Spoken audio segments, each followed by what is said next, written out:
bigas, 1 liter. Ayan. Buhos natin. Ay, mainit na pa rin kawali natin.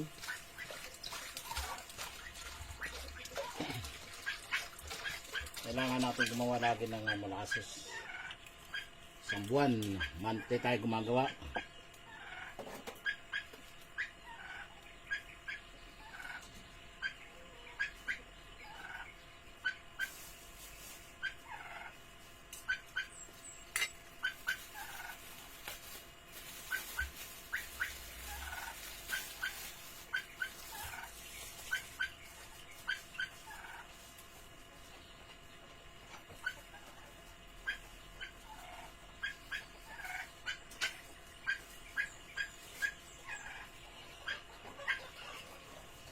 Ito naman yung ano natin,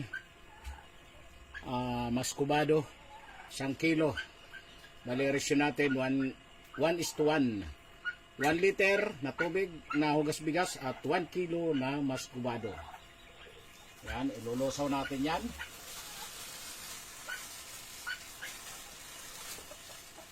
Ganda ng maskubado.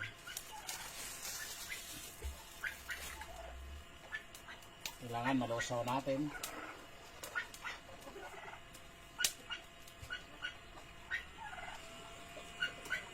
Nalusaw na natin, tapos kumulo na siya, nalusaw na, saka natin i-slow fire ng hanggang 1 hour. 1 hour ang ano natin. Diyan tayo mag-umpisa pag nalusaw na at kumulo.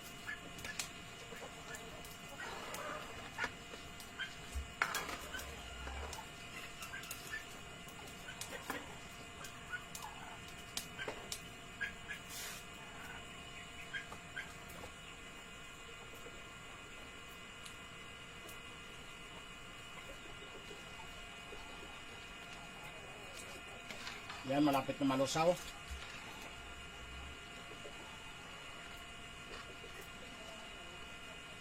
Nalusaw siya at kumulo. Diyan na tayo mag-umpisa ng 1 hour na slow fire.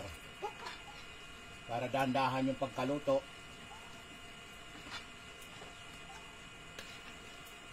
Perfect yung ano natin, molasses. Kasi ang paggagamitan natin ay mga alaga natin, sariling alaga. Sabi nga nila hindi ito commercial, ito ay ating panggamit. Kaya kailangan maganda ang gawa natin.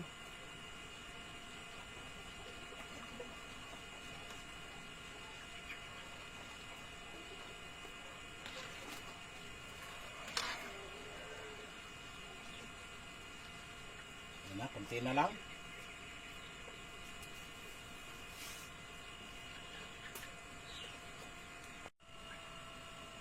Ayan, umpisa ng kulo. Dito na tayo mag-ooras.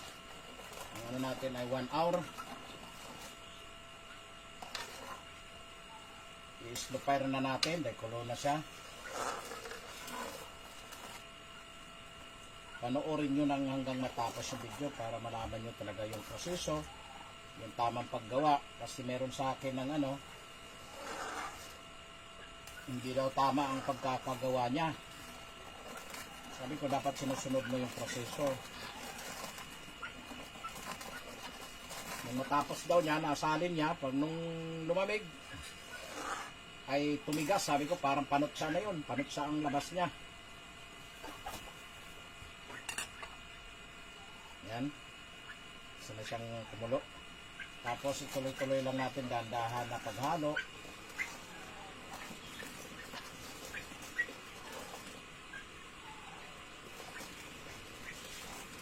Pag finished product natin,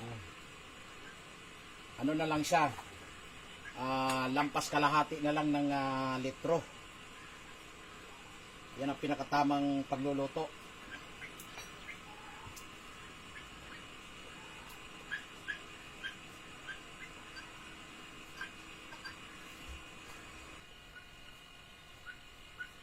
Yan, kulong-kulo na siya.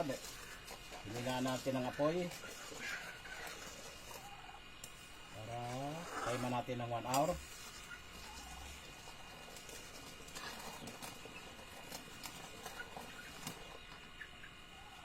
Ayan.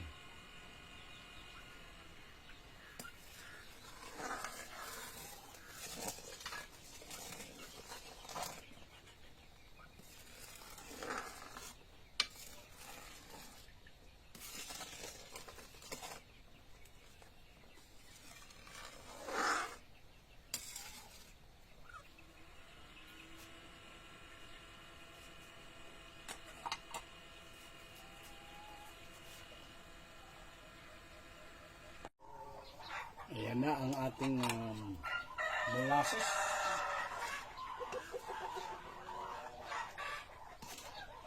Lapot na.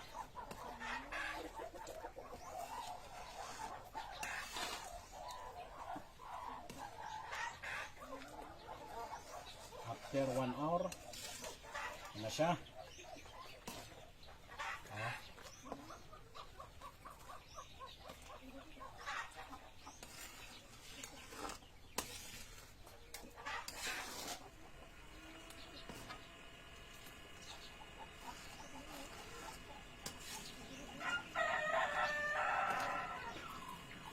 Okay mga kalabstock, huwag kalimutan i-follow ang ating YouTube page, Vienna Livestock Farm.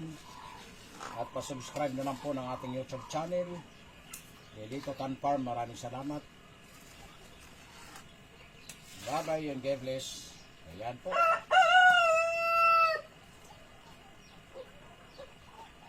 Perfect ang ating molasses.